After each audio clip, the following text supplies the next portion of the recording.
karo Ibu Maria Tunggal Dewi mau ning sore wis cetha ngiglo kang tanpa warana. Heeh. Dengan adanya pagelaran wayang kulit dadi tontonan kang mawa tuntunan kang kebak ing reh tatanan. Ngono ya, Mak. Iso mengambil hikmah kang sarta filosofi di dalam pagelaran wayang kulit. Ngono ya, Mak. Iya ngestokake dawuh sing becik kena diaplikasikan dalam kehidupan sehari-hari, sing ala aja ditiru. Oh ngono ya, Mak. Kaya tembang iki mau, heeh. Wong bagus, wong melarat, wong sugih, wong miskin, kuwi tidak mengurangi kewajiban kudu tetep nindakake salat sembahyang bagi umat muslim kanggone wong Islam. Iya, bagus kaya ngopo, bagus ngendi karo Nabi Yusuf. Ayo, sugih ngendi karo Nabi Sulaiman. Ayu-ayu ndi karo Siti Zulaikha. Iya. Wong melarat di karo Nabi Ayub kabeh ya kuwi kekasih Gusti Allah tuh kepungkur ki nindakake sembahyang. Ngono ya, Mak. Ya ngestokake dawuh. Uga mau nalikane aku teko ana ing lokasi, nalika cek sound mau sore, mau go dicegat karo para bakul, kon ngumumne, jadwal-jadwale awake dhewe sing wabil khusus ana ing Kukuban wilayah Nganjuk. Oh ya, ya ngestoke dawuh. Iki wis entek to September. Kari maca sing wulan Oktober. Oh ngono ya, Mak. Ya. Diwaca sing ning Kukuban wilayah Nganjuk wae no. Ya, tanggal 5 ning ndi Bulak Maja Wurungatokno. Oh iya. Terus disambung tanggal 9 ning Sombron Loceret. Terus disambungne tanggal 12 ning Patian Rawa. Patian Rawane ndi aku ya durung ngeh iki. Pokoke iki tulisane jadwal Patian Rawa ya. Terus tanggal 17 ning Sawahan ya. Terus disambung tanggal 19 ning Drenges Kertosono. Oh iya.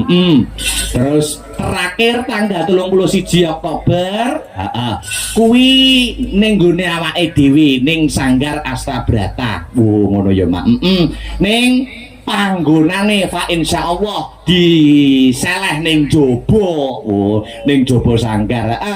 Mergo akeh anggere wayangan ning jero sanggar kuwi sing padha menghubungi arepe nonton menjero nang lokasi masuk ning wilayah sanggar kuwi sungkan. Oh pekiwuh.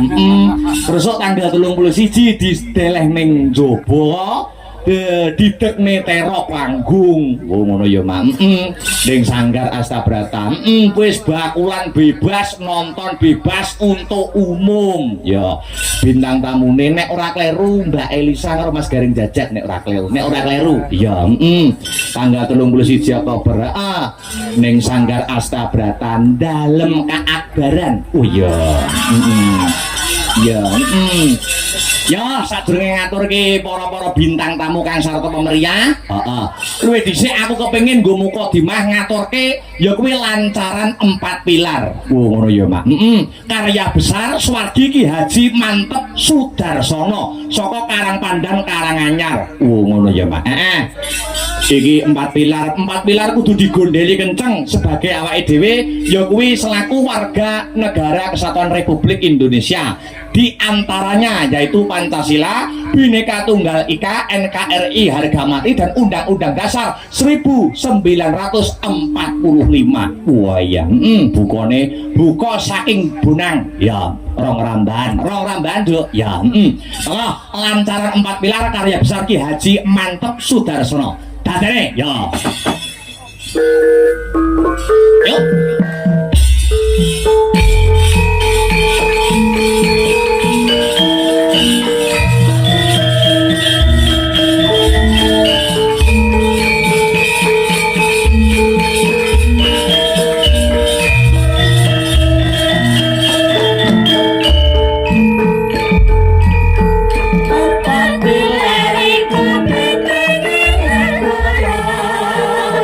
Pancasila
katur.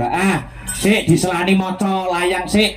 Rong layang. Engko nembe ngunggahke Mas Gareng. Ya, Iki ana. Assalamualaikum Mas Dalang Akbar, kula Mak Suyatno. Ya, Ki dalem patian badhe nyuwun gending kula kintunaken warga Dalang Rejo angka setunggal. Nun inggih punika tembang kangen angka kalih lali janjine ninggah katresnan kalian sesideman. Oh ya, matur suwun. Ana meneh no. Ya. Saking Pak Yatemin lan Mas Purwo Nugroho. Oh ya. Nyuwun gending gubuk asmara garap Samboyo. Ya. Kalih pudang kuning ya saking Bethek Sumber Windu Brebek. Wah lha iki menehi rokok dandilireng kok. Wah kaya ngerti iki kanggo kancaku ngopi ana kinca rupa kinca iki. Kaya ngerti pokoke dalange iya. Jaya, agar orang neng ndi. Bandane ora entek-entek ya nonton wayang ya. Mungkin jajan terus dong nuyuan. Iya.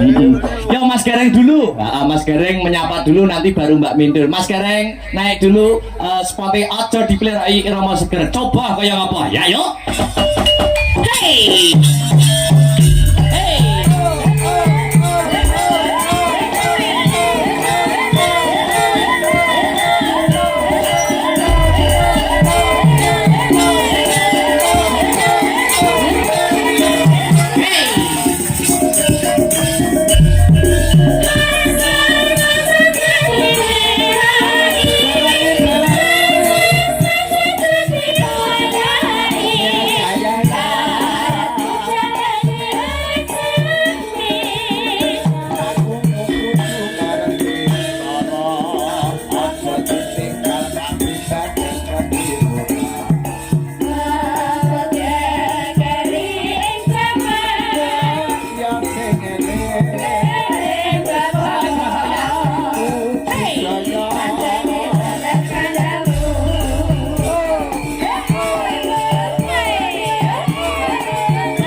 Wilujeng dalu selamat malam Mas Gareng. Wilujeng dalu selamat malam Mas Da. Alhamdulillah Cangik Mbak Yulimbo. Iya berkah barokah kita dipertemukan kembali ya Mas. Alhamdulillah berkah pangestu panjenengan Mas Dalang. Kados pundi pawartosipun Mas Gareng? Seger kewarasan datan kalis datan manggih rubeda. Ayo pikantuk berkahipun warga ing Laladan Balong Rejo. Balung Rejo. Marginipun dusun Sepang lan Patian.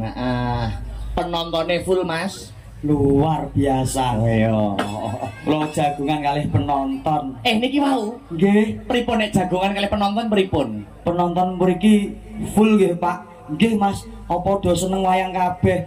Jane yo ora. Lah kok do nonton maneman leh urunan kok. Ayo, ya itu untuk menghormati kemerdekaan negara kita. Alhamdulillah.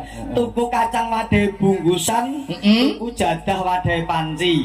Piai Sepang lan Piai Patian ngalap berkah keparinging Gusti. Amin. Ana lawang gawe ukiran, dhuwur sumur gawe padasan. Piai Sepang lan Piai Patian panjang umur, seger kewarasan. Amin Allahumma. Amin. Amin amin ya robbal alamin. Sing dadi aku gumun jembleng setahun tenan bengi Mas. Napa niku Mas Gareng? Ing ngatasé panggung ditata, sound system ditekakno, gamelan wayang wis samakta, pengrawit pesinden dalang wis yoga, penonton padha teka, daharan maneka warna, ngene iki ragate entek pira. Mongko bintang tamune Mbak Mindul tok 20 yuta, garenge jajak 20 yuta. Tujune dalange kok regane ra sepira, dasare isih muda, urung butuh arta, ya urung duwe garwa. Upama butuh paling 2 yuta, cukup nggo gendak rondo. Urung rampung Mas. Kuwi upama. Ning tak kira mesine iya. Lah.